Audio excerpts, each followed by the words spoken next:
চারটি বাক্য পাঠ করে সুবহানাল্লাহি আলহামদুলিল্লাহি ওয়ালা ইলাহা ইল্লাল্লাহু আল্লাহু আকবার, এই চারটি বাক্য পাঠ করলে আল্লাহ রাব্বুল আলামিন ওই আসমান আর জমিনের মাঝে যতটুকু ফাঁকা জায়গা থাকবে ওই ব্যক্তির আমলনামায় এতটুকু নেকি দেবে। বলুন সুবহানাল্লাহ। আশারি ওযু করলেন, সালাত আদায় করলেন, নিয়ত করলেন যে আজকের দিনটা আমি নবীজির সঙ্গে কাটাবো। কার সঙ্গে? নবীজির সঙ্গে কাটাবো, এটা নিয়ত করলেন।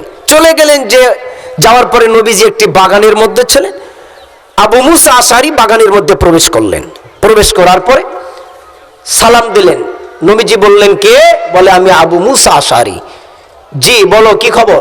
বলে, ইয়া রাসূলুল্লাহ, আমি সালাত আদায় করেছি, নিয়ত করেছি যে আজকের সারাটা দিন আপনার সঙ্গে কাটাবো। তো আবু মুসা আশারিকে নবী সাল্লাল্লাহু আলাইহি ওয়াসাল্লাম বলে, আচ্ছা ঠিক আছে, থাকো। গেটটা বন্ধ করে দিলেন, বাগানে দিয়ে বসে থাকলেন। কিছুক্ষণ পর একজন দরজায় এসে লক করলেন। আবু মুসা আশারি বলছেন যে, ইয়া রাসূলুল্লাহ, দরজায় কে যেন আসছে। বললে যে, দেখো তো কি আসছে। দরজায় গেলেন আবু মুসা আশারি। দরজায় যাওয়ার পরে দরজা কাছে যে বলছেন, কে? বলে, আমি উমার। বলে, দাঁড়ান, আমি রাসূলের কাছ থেকে অনুমতি নিয়ে আসি। আবু মুসা আশারি বলছেন। নবীজির কাছে যে বলেন, ইয়া রাসূলুল্লাহ, দরজায় যিনি দাঁড়িয়ে আছেন ইনি হলেন উমার। বলেন তো দেখি দরজাটা খুলবো কিনা। নবীজি ডাক দিয়ে বলেন, আবু মুসা আশারি, যাও দরজাটা খুলে দাও আর উমারকে জান্নাতের খবর দিয়ে দাও। বলুন সুবহানাল্লাহ। বিশ্ব নবী আবু মুসা আশারিকে বললেন, যাও দরজাটা খুলে দাও আর উমারকে জান্নাতের খবর দিয়ে দাও। আবু মুসা আশারি দরজায় গেলেন, দরজা খুলে দিয়ে সালাম দিয়ে বলেন, ভাই উমার, বিশ্ব নবী আপনাকে জান্নাতের সুসংবাদ দিয়েছেন। বলুন সুবহানাল্লাহ। এবার উমার আসলেন, নবীজির পাশে বসে থাকলেন। আবার আবু মুসা আশারি আসলেন। কিছুক্ষণ পর দরজায় আবার লক করলেন। নবীজির কাছে এসে আবু মুসা আশারি বললেন, ইয়া রাসূলুল্লাহ, নবী গো, দরজায় কে যেন এসেছে। আল্লাহর নবী বললেন, আবু মুসা আশারি, দরজায় যে দেখো কে এসেছে। আবু মুসা আশারি দরজার ভেতর থেকে বললেন, কে? বলে, আমি আবু বকর। জিজ্ঞাসা করলেন, আপনি কোথায় থেকে আসলেন? বলে, বাড়ি থেকে আমি আসলাম।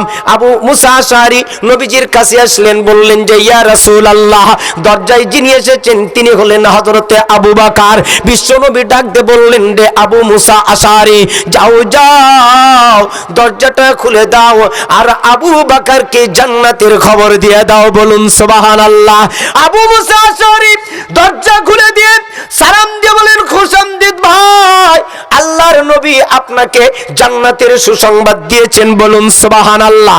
আবু মুসা আশারি আসলেন, আবু বকর আসলেন, নবীজির কাছে এসে বসে আছেন। কিছুক্ষণ পর আবার দরজায় কে যেন লক করলেন। নবীজি জিজ্ঞাসা করলেন, আবু মুসা আশারি, আবু মুসা আশারি নবীকে ডাকতে বললেন, ইয়া রাসূলুল্লাহ, নবীজি দরজায় কে যেন এসেছে। আল্লাহর নবী বললেন, যাও দরজাতে তুমি যাও। আবু মুসা আশারি দরজাতে গেলেন। দরজাতে যাওয়ার পরে ভেতর থেকে আওয়াজ করলেন, বললেন, কে? বলে, দরজাটা খোলো ভাই, আমি উসমান এসেছি। এই কথাটা বলার সঙ্গে সঙ্গে আবু মুসা আশারি বললেন, ভাই একটু অপেক্ষা করো, আমি নবীজির কাছ থেকে একটু অনুমতি নিয়ে আসি। আবু মুসা আশারি নবীজির কাছে গেলেন। নবীজির কাছে যেয়ে বললেন, ইয়া রাসূলুল্লাহ, ওগো আল্লাহর নবী, দরজায় যিনি দাঁড়িয়ে আছেন ইনি হলেন হযরতে উসমান। বিশ্ব নবী ডাকতে বলেন, ও আবু মুসা আশারি, যাও যাও দরজাটা একটু খুলে দাও আর ওসমানকে জান্নাতের খবর দিয়ে দাও। বলুন সুবহানাল্লাহ। বিশ্ব নবীজি হাদিসটি লেখা হয় বুখারী শরীফ 6 নম্বর খণ্ড আম্বিয়া কিরাম অধ্যায়। বুখারী ইসমাইল আল বুখারীর মধ্যে এত সুন্দরভাবে উল্লেখ করা হয়েছে। নবীজি ডাকতে বললেন, একজন উমার জান্নাতের কথা বললেন। এরপরে আসলেন আবু বকর, আবু বকর জান্নাতের কথা বললেন। নাম্বার 3 ওসমান আসলেন। নবীজি বললেন, যাও জান্নাতের খবর দাও। আবু মুসা আশারি দরজাটা খুলে দিয়ে, খুশআমদিদ ভাই, আল্লাহর নবী আপনাকে জান্নাতের খবর দিয়ে গেল। বলুন সুবহানাল্লাহ। আমার সোনা মানিকেরা, বিশ্ব নবী ডাকতে বললেন, সাহাবারা, তোমরা জানো না, তোমরা যদি জান্নাত পেতে চাও, তোমরা যদি জান্নাতে যেতে চাও, আনসামরাত ইবনে জামদুব আনিন নবী সাল্লাল্লাহু আলাইহি সাল্লাম আফজালুল কালামি আরবাউ সুবহানাল্লাহি ওয়াল হামদুলিল্লাহি ওয়ালা ইলাহা ইল্লাল্লাহু আল্লাহু আকবার, রাওয়াহুল মুসলিম। মুসলিম শরীফের মধ্যে বিশ্ব নবীজি ডাকতে বললেন, বান্দা তুমি কি জান্নাতে যেতে চাও? তুমি কি জান্নাতের আমল করতে চাও? সাহাবায়ে কেরাম ডাকতে বললেন, ইয়া রাসূলুল্লাহ, ওগো আমরা জান্নাতে যেতে চাই।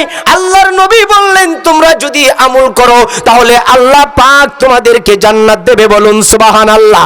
যখন আপনি বসে থাকবেন, অবসর যখন থাকবেন, তখন আপনি পাঠ করবেন সুবহানাল্লাহি আলহামদুলিল্লাহি ওয়ালা ইলাহা ইল্লাল্লাহু আল্লাহু আকবার। বলেন তো চারটি বাক্য পাঠ করতে পারবেন কি পারবেন না? নবীজি ডাকতে বললেন এই চারটি বাক্য পাঠ করবে। সাহাবায়ে কিরাম জিজ্ঞাসা করলেন ইয়া রাসূলুল্লাহ, ওগো আল্লাহর নবী এই চারটি বাক্য পাঠ করলে কি হবে? বিশ্ব নবী ডাকতে বললেন আন আবি হুরায়রা রাদিয়াল্লাহু তাআলা আনহু ক্বালা রাসূলুল্লাহ সাল্লাল্লাহু আলাইহি সাল্লাম লা আনাকুলা সুবহানাল্লাহি ওয়ালহামদুলিল্লাহি ওয়ালা ইলাহা ইল্লাল্লাহু আল্লাহু আকবার আহাব্বু ইলাইয়া মিম্মা তালাত আলাইহি শামসু রাওয়াহুল মুসলিম। এই হাদিসটি মুসলিম শরীফের মধ্যে উল্লেখ করা হয়েছে। বিশ্ব নবীজি ডাকতে বললেন সাহাবারা, আসমান আছে? জি আসমান আছে। জমিন আছে? জি জমিন আছে। বলো দেখি আসমান আর জমিন কতটুকু তফাৎ, তা কি তোমরা বলতে পারবে? জি না। ইয়া রাসূলুল্লাহ আমরা বলতে পারবো না।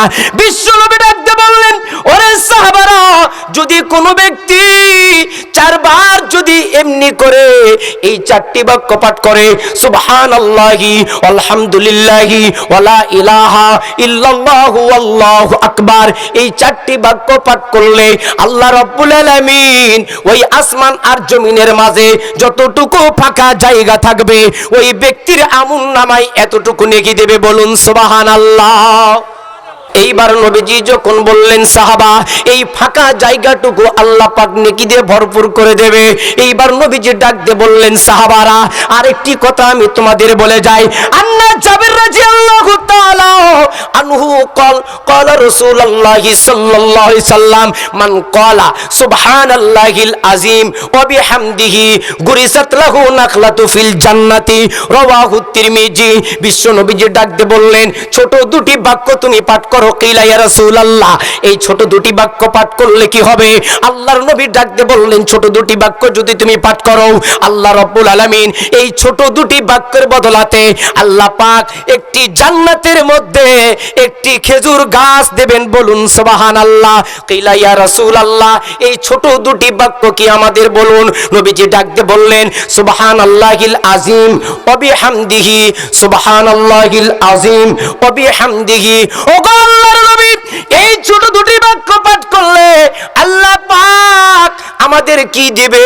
আল্লাহর নবী ডাকতে বললেন সাহাবা যদি কোনো ব্যক্তি সুবহানাল্লাহিল আযীম ওয়া বিহামদিহি এইটা পাঠ করে নবীজি বললেন গুরিসাত লাহু নাখলাতু ফিল জান্নাতি আল্লাহ পাক তাকে জান্নাত দিয়ে দেবে, বলুন সুবহানাল্লাহ। গুরিসাত লাহু নাখলাতু ফিল জান্নাতি আল্লাহ পাক তাকে জান্নাত দেবে, বলুন সুবহানাল্লাহ। নবীজি ডাকতে বললেন এরপরে আসুন আন আবি হুরায়রা রাদিয়াল্লাহু তাআলা আনহু ক্বালা রাসূলুল্লাহ সাল্লাল্লাহু আলাইহি সাল্লাম। বিশ্ব নবীজির কাছে আবি হুরায়রা থেকে বর্ণিত নবীজি সাল্লাল্লাহু আলাইহি সাল্লাম বললেন ও সাহাবারা তোমাদের একটি বাক্য বলবো যেই বাক্যটি পাঠ করলে আল্লাহ পাক 99টি রোগ থেকে তোমাকে শিফা দান করবে, বলুন সুবহানাল্লাহ। কয়টি রোগ? আরো জোরে বলেন। 99টি রোগ থেকে আল্লাহ পাক শিফা দান করবে। নবীজি বললেন সাহাবারা আপনার গায়েব জানতে পারে কি? সাহাবারা বললেন জি না ইয়া রাসূলুল্লাহ আপনি বলুন। নবীজি ডাকতে বললেন সাহাবারা তোমরা যদি একটি বাক্য পাঠ করো তাহলে আল্লাহ পাক তোমাকে 99টা রোগ থেকে তোমাকে শিফা দান করবে, বলুন সুবহানাল্লাহ। নবীজির কাছে বললেন ইয়া রাসূলুল্লাহ ওগো আল্লাহর নবী আপনি বলুন। আবি হুরায়রা থেকে বর্ণিত আন আবি হুরায়রা রাদিয়াল্লাহু তাআলা আনহু ক্বালা রাসূলুল্লাহ সাল্লাল্লাহু আলাইহি সাল্লাম লা হাওলা ওয়ালা কুওয়াতা ইল্লা বিল্লাহ দাওয়াহু 99 দাওয়া আলাইসা রুহাহুম্মা। বিশ্ব নবী ডাকতে বললেন শুধু বলবে লা হাওলা ওয়ালা কুওয়াতা ইল্লা বিল্লাহ। ও সাহাবারা যদি কোনো ব্যক্তি লা হাওলা ওয়ালা কুওয়াতা ইল্লা বিল্লাহ এই দোয়াটা যদি পাঠ করে আল্লাহ পাক তাকে 99টা রোগ থেকে তাকে শিফা দান করবে। বলুন সুবহানাল্লাহ। বিশ্বনবী ডাকতে বললেন শুধু তাই নয়, আরো কি তোমরা জানতে চাও? জি ইয়া রাসূলুল্লাহ, আপনি বলুন। যেই বাক্যটি পাঠ করলে মানুষ সহজেই জান্নাতে চলে যাবে। নবীজি ডাকতে বললেন তুমি কি জান্নাতে যেতে চাও? জি ইয়া রাসূলুল্লাহ, আমরা জান্নাতে যেতে চাই। আল্লাহর নবী বললেন তুমি কোন জান্নাতে যাবে? এটার কি মনের বাসনা তুমি করেছো? আল্লাহর নবী ডাকতে বললেন যেই ব্যক্তি বলবে আল্লাহুম্মা ইন্নী আসআলুকা জান্নাতাল ফিরদাউস, ও নবীজি যেই ব্যক্তি এই বাক্যটি পাঠ করবে আল্লাহ পাক তাকে কি দেবে? বিশ্ব নবী ডাকতে বললেন এই দোয়াটি যেই ব্যক্তি পাঠ করবে আর যদি মারা যায় আল্লাহ পাক তাকে জান্নাতুল ফিরদাউস দেবে। বলুন সুবহানাল্লাহ। নবীজি ডাকতে বললেন শুধু তাই নয়, বিশ্ব নবীজি ডাকতে বললেন আন আবি হুরায়রা রাদিয়াল্লাহু তাআলা আনহু ক্বালা রাসূলুল্লাহ সাল্লাল্লাহু আলাইহি ওয়াসাল্লাম, আবু হুরায়রা থেকে বর্ণিত, তিনি ডাকতে বললেন, আবু হুরায়রা ডাকতে বলেন ইয়া রাসূলুল্লাহ, নবী গো আপনি এমন বাক্যের কথা আপনি বলে দেন যেই বাক্যটি পাঠ করলে আল্লাহ পাক মৃত্যুর পরে সঙ্গে সঙ্গে তাকে জান্নাত দেবে। বিশ্ব নবী বললেন সাহাবারা তোমরা কি আমার কাছ থেকে শুনতে চাও? নবীজি আপনি বলুন, আপনি বলুন। বিশ্ব নবী ডাকতে বললেন যেই ব্যক্তিটা মাগরিবের সালাতের পরে বসে থেকে মুসাল্লায় বসে থাকবে, বসে থেকে বলবে আল্লাহুম্মা আজিরনি মিনান নার, আল্লাহুম্মা আজিরনি মিনান নার, আল্লাহুম্মা আজিরনি মিনান নার। বিশ্ব নবীজি বললেন যেই ব্যক্তি 7 বার এই বাক্যটি পাঠ করবে মাগরিবের সালাতের পরে, মাগরিব থেকে শুরু করে ফজর পর্যন্ত, আবার ফজরের যখন সালাত আদায় করলো ফজরের সালাত আদায় করে আবার পাঠ করবে আল্লাহুম্মা আজিরনি মিনান নার, 7 বার পাঠ করবে। নবীজি ডাকতে বললেন সাহাবারা জানো কি এর মর্ম কি হতে পারে? আল্লাহ পাক এর বদলাতে কি দিতে পারে? কিলা ইয়া রাসূলুল্লাহ, ও আল্লাহর নবী আমি বলতে পারবো না, আপনি বলে দেন। যদি 7 বার পাঠ করি আল্লাহুম্মা আজিরনি মিনান নার, আল্লাহুম্মা আজিরনি মিনান নার, 7 বার পাঠ করলে আল্লাহ পাক কি দেবেন? বিশ্ব নবীজি ডাকতে বললেন সাহাবারা যদি কোনো ব্যক্তি মাগরিবের পরে পাঠ করে আবার যদি ফজরের পরে পাঠ করে, এই মাগরিব থেকে শুরু করে ফজর পর্যন্ত এর মধ্যে যদি ওই ব্যক্তির মৃত্যু হয়ে যায়, আবার ফজরের সালাতের পরে পাঠ করলো, ফজর থেকে শুরু করে আবার মাগরিব পর্যন্ত এর মধ্যে যদি ওই ব্যক্তির মৃত্যু হয়ে যায়, ও সাহাবারা আল্লাহ পাক ওই ব্যক্তি মারা যাবে, আল্লাহ রব্বুল আলামিন তাকে জান্নাত দিয়ে দেবে। বলুন সুবহানাল্লাহ। দোয়াটি